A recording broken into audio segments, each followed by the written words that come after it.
Triangle Sud, votre nouvelle émission d'information, de découverte et de vulgarisation de personnalités politiques et civiles. Votre émission sur la promotion des entrepreneurs, des artistes, d'hommes d'art et de lettres. Triangle Sud, une nouvelle lecture de l'information et de la communication sur votre chaîne web. Nous recevons ce jour Monsieur Daouda Ndiaye, ancien directeur général de la radio-télévision sénégalaise, consultant international, senior en communication et ancien directeur de la communication de l'Assemblée nationale sénégalaise. Devant vous, un questionnaire sur 8 sujets. À vous la parole. Qui est Daouda Ndiaye? Je suis originaire de Danthiadi au Fouta, donc Danthiadi au Fouta, où j'ai passé toute ma scolarité primaire. À l'issue de mon examen à l'entrée en 6e auquel j'ai réussi, j'ai été affecté au lycée, orienté plutôt. J'ai été orienté au lycée Charles de Gaulle de Saint-Louis entre 1968 et 1975, année de mon passage au baccalauréat, que j'ai eu le plaisir. C'est peut-être d'ailleurs l'un des meilleurs souvenirs de ma vie, mon obtention du baccalauréat avec la mention bien. Est-il modeste ou pas de le rappeler, mais je le dis quand même avec plaisir. En 1975, j'obtins donc le baccalauréat série A avec la mention bien et major du centre de Saint-Louis, du lycée Charles de Gaulle, et peut-être parmi les premiers aussi au niveau du Sénégal. À l'issue de mon obtention de ce baccalauréat en 1975 à Saint-Louis, au centre Faidherbe, j'ai passé parallèlement le concours du CESTI. Le CESTI, c'est le Centre d'études des sciences et techniques de l'information. C'est une école sise à Dakar, elle y est encore, et qui formait des journalistes en même temps qu'une autre école qui se trouvait et se trouve encore à Yaoundé, l'ECJ, l'École supérieure de journalisme de Yaoundé. Alors c'était assez intéressant puisque ce cadre de formation nous offre l'opportunité de plusieurs rencontres, aussi bien au Sénégal que partout ailleurs en Afrique, avec de nombreux États d'Afrique centrale comme le Cameroun, le Gabon, le Tchad, le Centrafrique, etc., etc. Après être entré donc au CESTI, j'ai toujours dans le prolongement de cette formation en journalisme avec option télévision, à l'issue duquel je me rendis en France à l'Institut français de presse et des sciences de l'information, 63 bis rue Notre-Dame-des-Champs à Paris. Donc j'y ai préparé ma maîtrise en sciences de l'information et de la communication. Je me suis inscrit parallèlement aux relations internationales qui constituent une passion pour moi, à l'Institut des hautes études internationales, puis au diplôme d'études supérieures spécialisées de ce qui fut l'université de Sceaux à Robinson, aujourd'hui université Jean Monnet, spécialisée dans le droit international public, la diplomatie et l'administration des organisations internationales. J'ai eu également un peu sur le tard, suivi une formation d'auditeur au CEDS Paris, formation en France, au Canada et effectué plusieurs stages aux États-Unis d'Amérique. Pour le reste, j'ai été souvent présent dans des stages de formation, dans des séminaires de formation relatifs à la production d'émissions de télévision, relatifs à des émissions d'investigation et surtout relatives également à des émissions d'information, le journal télévisé bien entendu comme émission vedette, le journal télévisé étant par définition toujours considéré comme l'émission phare de la télévision.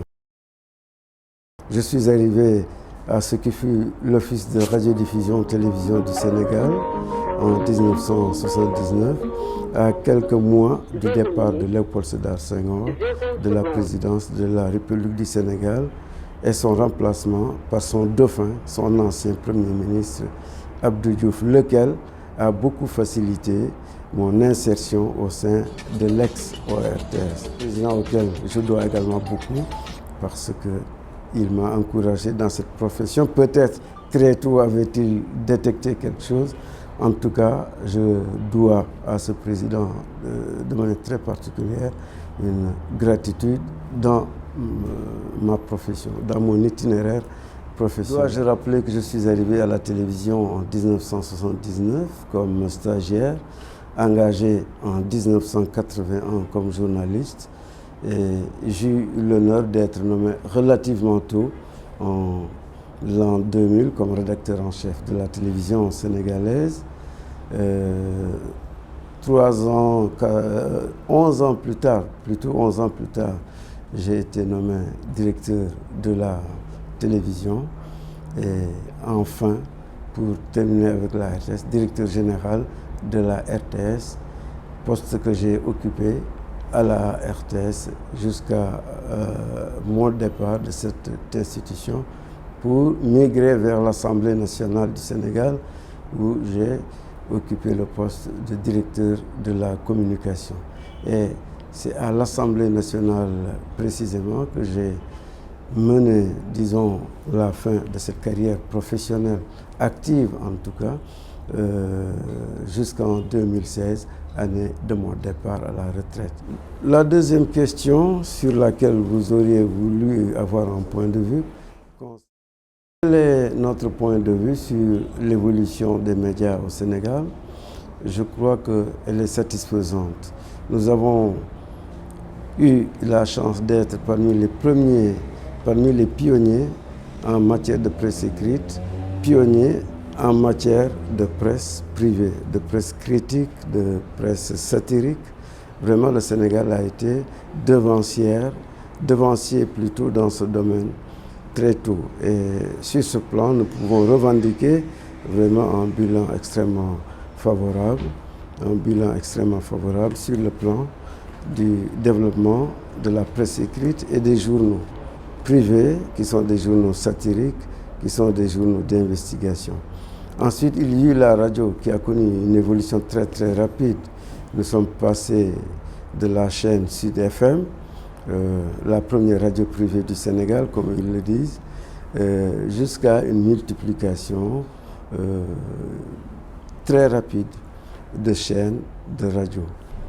Enfin, la télévision qui a aussi fait son apparition avec 2STV, qui est la première chaîne de télévision privée au Sénégal. Après elle, aujourd'hui, nous en sommes à une dizaine de télévisions privées au Sénégal et qui effectuent, dois-je le dire, du bon travail, parce qu'ils vont relativement vite.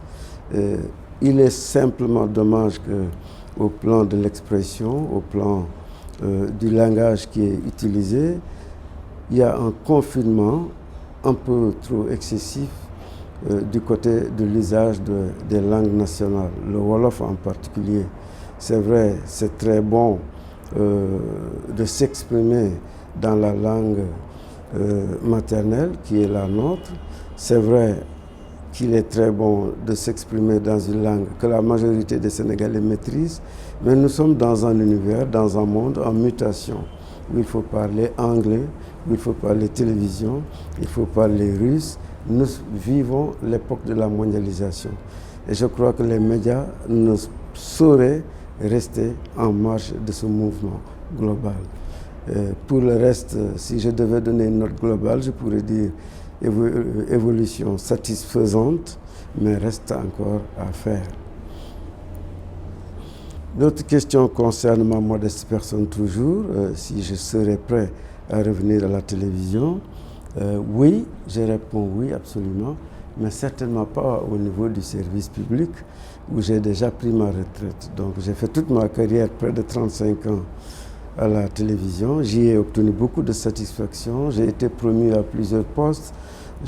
Professionnellement, cela m'a donné l'occasion de parcourir le monde un peu et de me ressourcer sur différents domaines.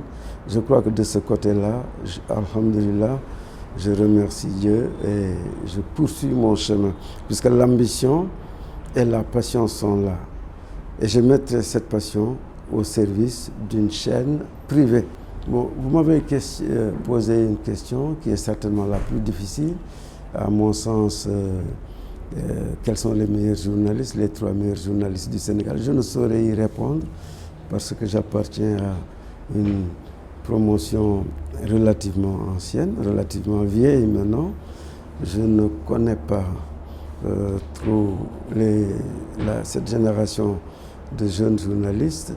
Les anciens, pour la plupart, sont à la retraite. Je peux donc donner un jugement global. Je suis satisfait, en tout cas, de la qualité des journalistes sénégalais qui tiennent bien la concurrence au niveau africain et peut-être même au niveau international. Une question aussi relativement difficile, relative à la politique. Le président Macky Sall, j'en pense du bien. Je pense que c'est un président de son temps qui, en matière d'infrastructure, en matière de croissance et de développement du Sénégal, a fait énormément de choses et je crois qu'il présente des aptitudes. Le temps joue, j'en suis persuadé, en sa faveur. C'est un ingénieur de formation qui dirige un pays, le Sénégal, qui a fondamentalement besoin encore de développer ses infrastructures. Et aujourd'hui, l'on se rend compte que le Sénégal effectue quand même des progrès à pas de géant. Pour ne citer qu'un exemple, l'autoroute à péage, Ila Touba, etc., les ponts, chaussées, etc. Je crois qu'il développe le Sénégal à un rythme très rapide. Un journaliste peut être indépendant.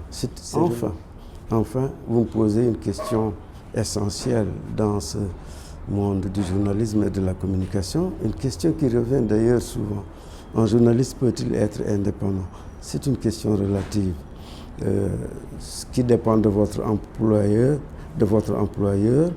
du statut du média dans lequel vous évoluez, est-ce un média privé ou un média public, de l'environnement géopolitique, selon le système politique en vigueur, les journalistes peuvent être plus ou moins libres.